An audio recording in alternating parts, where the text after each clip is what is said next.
Okay, so this is the volume of my work trailer. It's a 7x14 pace tandem axle, and SketchUp's pretty awesome because they have um, people in there that are modeling this stuff, but not everything. So they've modeled some of the things, which is awesome. But I have a need for different. Whoops. Let's do this. Let's not try to do both mice at the same time. Okay. This is my dilemma.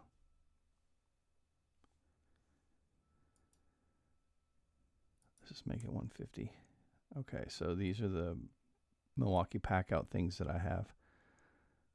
They don't have most of these, but Milwaukee gives you a PDF with the dimensions, and I went out and measured some of mine, and these are really close. Like the tolerance on these, I'm gonna need to add a 1/4 inch to some of these just to make sure they can slide in and out and not get bound up.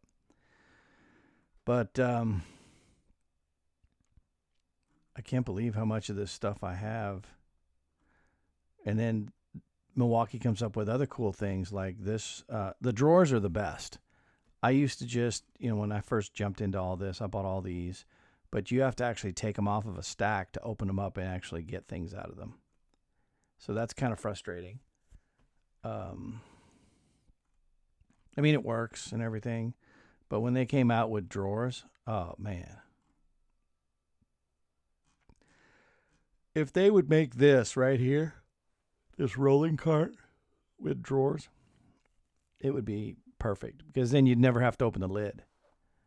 It would just be there and you could get all your stuff. But yep, this is it. When you see a 0, I don't have that yet, but it's on my radar. This cooler is way overpriced, but it is really good. It actually does keep ice for 5 days in Wyoming.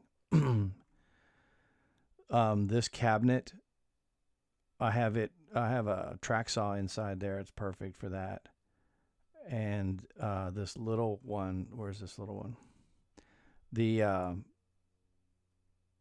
don't know what you want to call it, the Sidewinder, whatever. Their cordless 7 1/4 saw fits in here perfect with extra blades. But I've got some more. I've got some bags. I'm like, I don't really want to figure out the sizes of bags because you can't stack anything. Once you put the bag on top, you're done. And let's look at this design for a second. Part of me thinks I should just put the drawers in and maybe screw them from underneath or anchor them somehow. Or do I use this pad, this base, this mounting base? I need to watch Kyle from RR Builder because he did a really in-depth series of videos on his build out. And I don't think I'm going to be taking the drawers out, unless like this drawer had specific tools that needed to be on the job site. I would pull it out and lock it onto a cart or something. But when you add a base, you're adding 1 1/8 in vertical height. And I've got plenty of space. When I turn on ceiling, so there's how much space I have. So this could go higher. And I've got the bases already, so I could use them. I would definitely, like when you see right here, see the gap I got right here? That gap is for a mounting base plate to be put in there. Same as here. So that these can go ka-chunk and that little drop down piece will lock in and they won't slide around. And what I'm thinking here on these rolling carts is I'll drill a hole through the wood that I can take a bungee cord and just hook it through, come around this, go around, come back and hook it through. So like a 2-foot bungee cord, and that'll hold these in from rolling out. And I might even put a little 1/4 inch strip and bevel it so that it's like a little hump, and tuck it up tight to the wheels, and then use a brad or something, tack it down just to give a little extra resistance. So if I was making a hard left-hand turn, these don't roll out and get all messed up. And it doesn't have to be Bora sawhorses. I just want some metal. I have some metal ones. I don't remember. I think I got them at Home Depot, and they're pretty good. But the Bora ones, I like how they open quickly. That's pretty cool.